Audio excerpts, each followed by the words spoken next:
Para hablar sobre esta resolución de la Suprema Corte de Justicia de la Nación, tenemos en la línea a la maestra Ana Lorena Delgadillo. Ella es directora ejecutiva de la Fundación para la Justicia y el Estado Democrático de Derecho. Muy buenos días, maestra.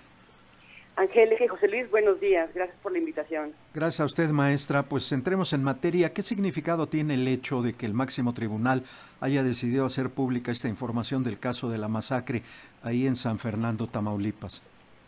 Mira, nosotros vemos como muy afortunada la resolución de ayer de la Suprema Corte en el sentido que garantiza la transparencia para casos de graves violaciones a derechos humanos cuando estamos hablando de investigaciones penales, ¿no?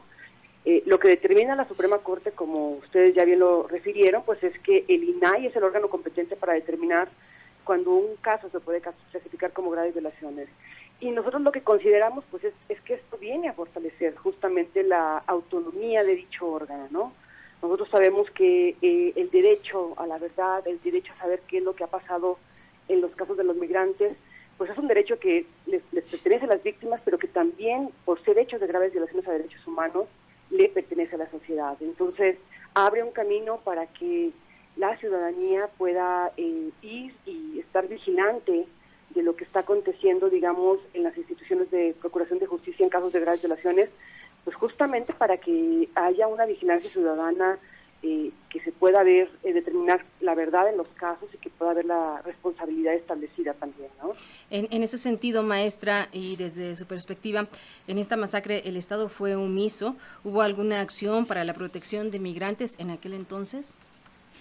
Mira, nosotros, además de que en este amparo fuimos a solicitar como organización la versión pública, es decir, la versión que podría solicitar cualquier ciudadano, nosotros además representamos víctimas en las tres masacres, ¿no? En la de los 72, en fosas clandestinas y en la de Cadereyta.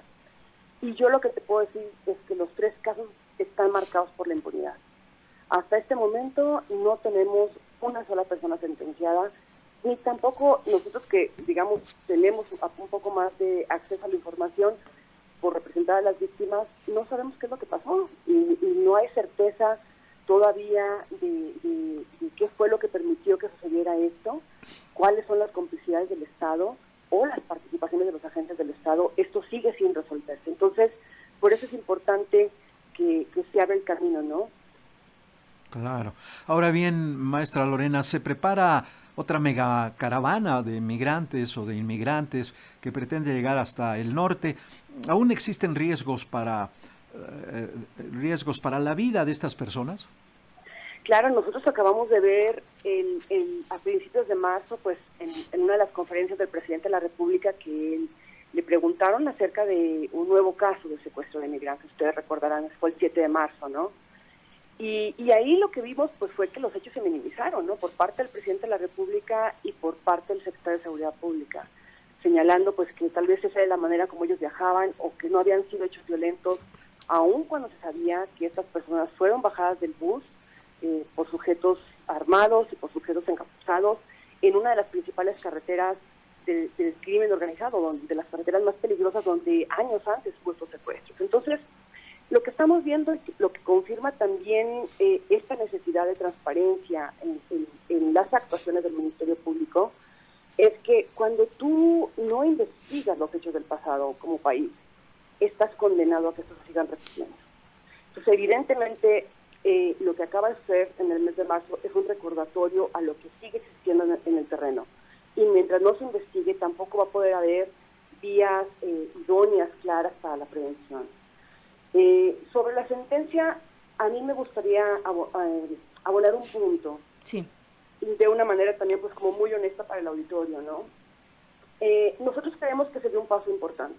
O sea, el hecho de que se consolide el INAI como la institución que puede clasificar los casos de graves violaciones, ¿no? Porque en algún momento la discusión iba para saber si era la CNDH la que tenía que clasificar, entonces eso le hacía el camino más difícil al ciudadano, porque primero tenía que ir a la CNDH para ver si consideraba que los hechos eran graves, después regresaba al INAI y se vuelve un camino interminable, ¿no? Entonces, la determinación de ayer fue muy importante porque se consagra el INAI como este órgano.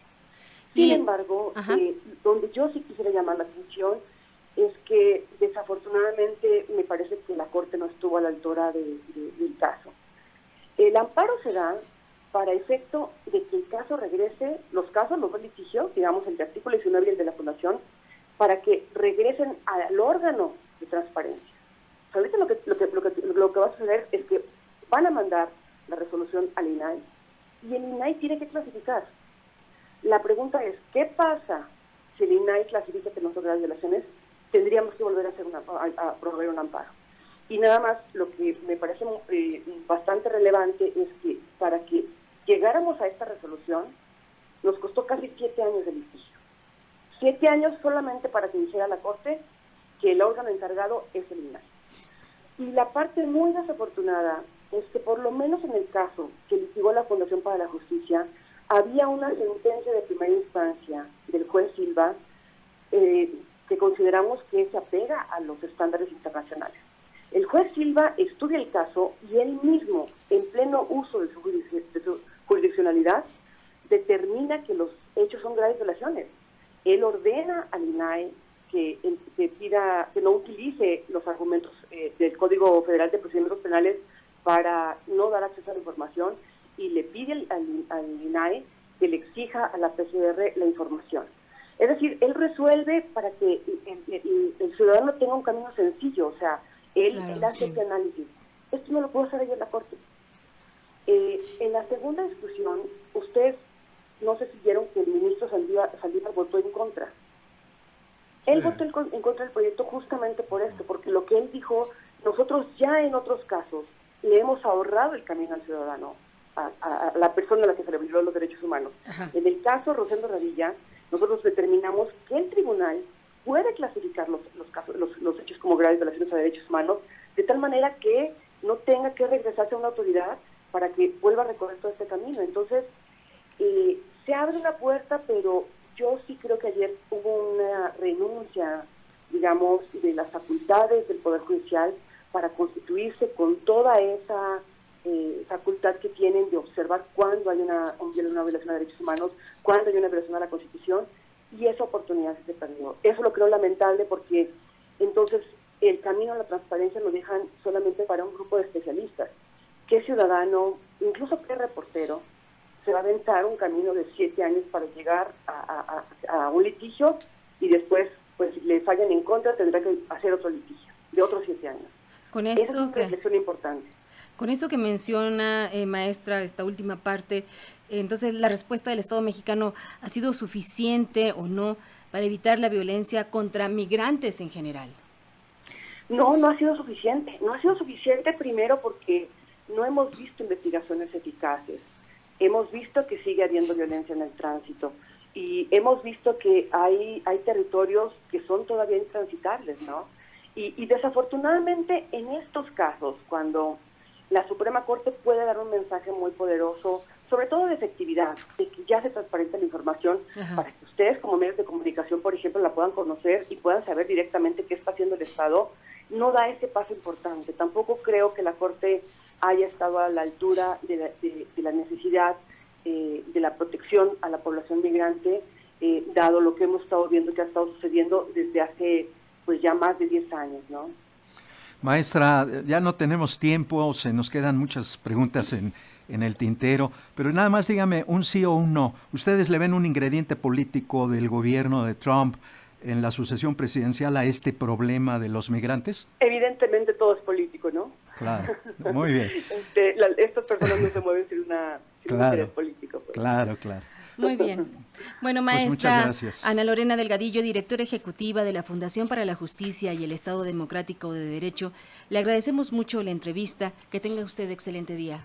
Muchas gracias y gracias al auditorio por la invitación. Hasta luego, maestra. Hasta luego.